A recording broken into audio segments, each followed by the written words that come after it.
Once upon a time, in a cozy little house nestled at the edge of a great forest, a very unusual trio lived together. It was a mouse, a bird, and a sausage, and they had formed a partnership. They kept house together, and for a long time, they lived in perfect peace and overflowing prosperity. Everything they needed, they had, and they acquired many fine possessions. Their life was a model of efficiency, with each one having a very specific task. The bird's job was to fly into the forest every single day to fetch wood for the fire. The mouse was in charge of domestic duties. She carried the water from the well, she made the fire in the hearth, and when it was time to eat, she set the table beautifully, and the sausage was the cook. Life was good. In fact, life was a little too good. And you know what they say, whoever is too well off always starts wanting to try something different, to shake things up. And so it was that one day, while out collecting wood, the bird chanced to meet another bird. This new acquaintance was a bit of a boaster, crowing about his own wonderful life. He looked at our bird and criticized him for working so hard, flying back and forth with heavy sticks, while his two partners seemed to have it so easy at home. The other bird painted a picture for him. "Think about it," he chirped. "After the mouse makes the fire and carries the water in the morning, what does she do? She gets to go into the parlor and rest. Just sit there comfortably until it's time to set the table. A few minutes of work, and that's it. And the sausage," the other bird continued, "she has the easiest job of all. All she has to do is stay by the cooking pot, just watching the food bubble away. When mealtime gets close, she just slithers once or twice through the porridge or the vegetables. And just like that, everything is perfectly greased and salted and ready to eat. It's magical.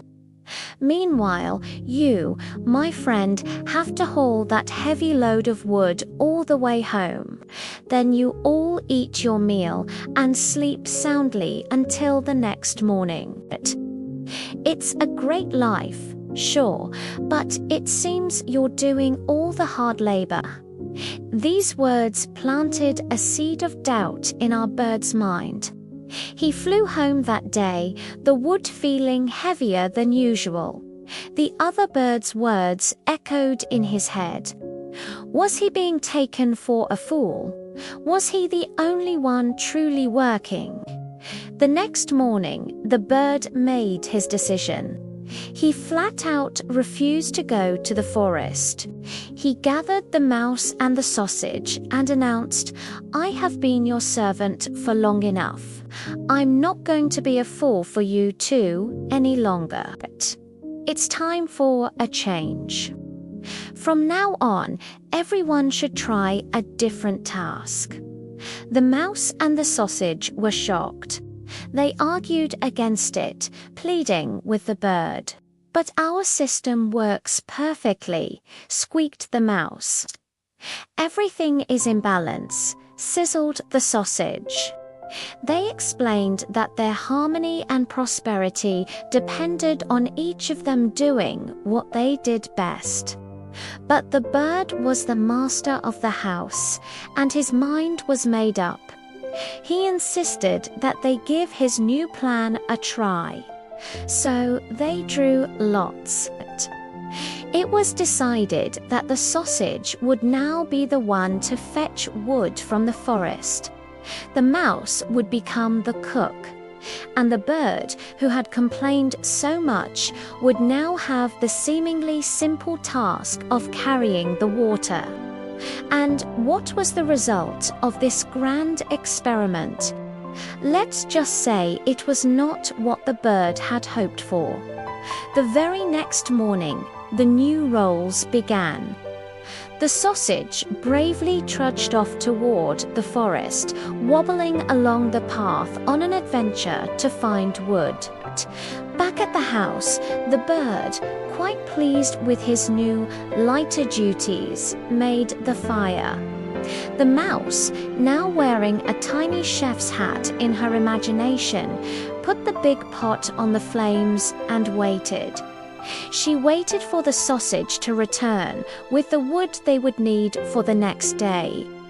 But the sausage stayed out for a very, very long time. An hour passed, then the sun climbed higher in the sky. The mouse and the bird started to get worried. This wasn't right. The sausage was usually so prompt, they began to fear that something bad had happened to their friend. Finally, the bird couldn't stand the waiting any longer. "I'm going to look for her," he chirped, his voice trembling with anxiety.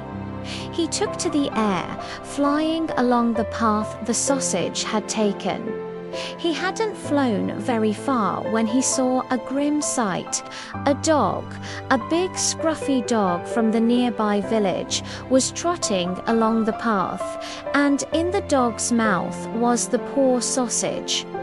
The dog had seized her as free booty, a tasty, unguarded snack found on the road, and was making off with her.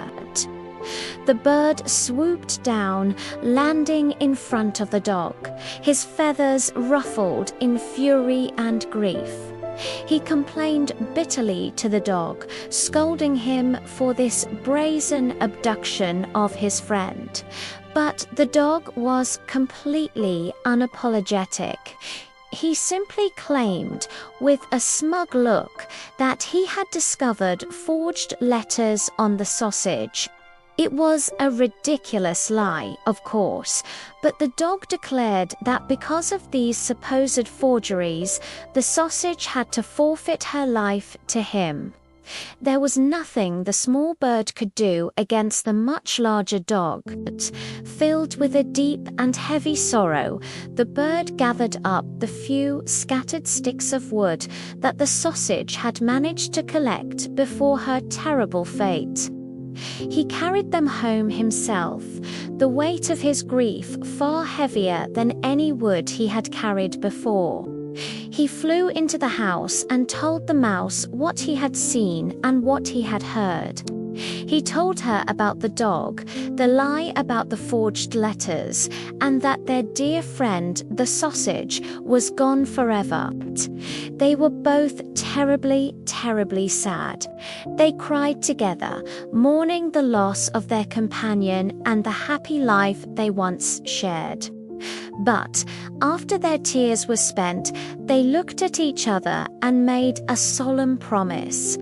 They were determined to stay together and to make the best of their new, sad situation. Life had to go on. So, with a heavy heart, the bird set the table for their dinner. Meanwhile, the mouse tried to take on the role of cook. She remembered what the sausage used to do to make the food so delicious.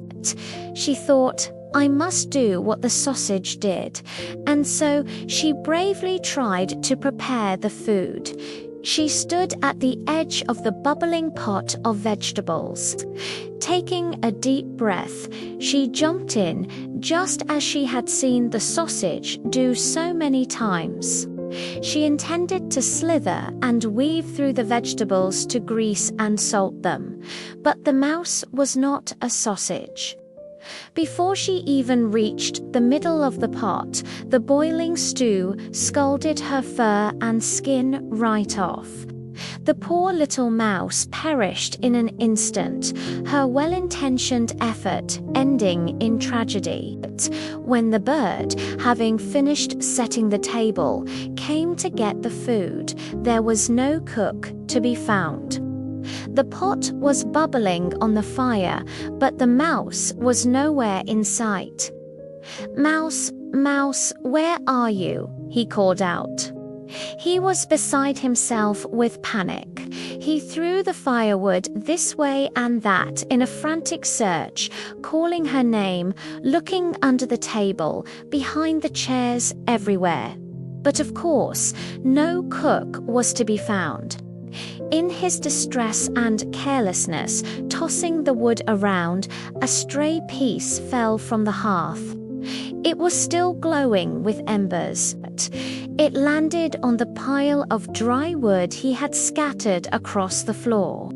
A tiny flame licked at the kindling, and in a flash, the wood caught fire.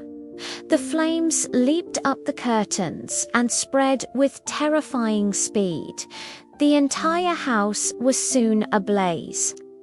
The bird, in a desperate panic, rushed to fetch water to put out the fire. He grabbed the bucket and ran to the well outside.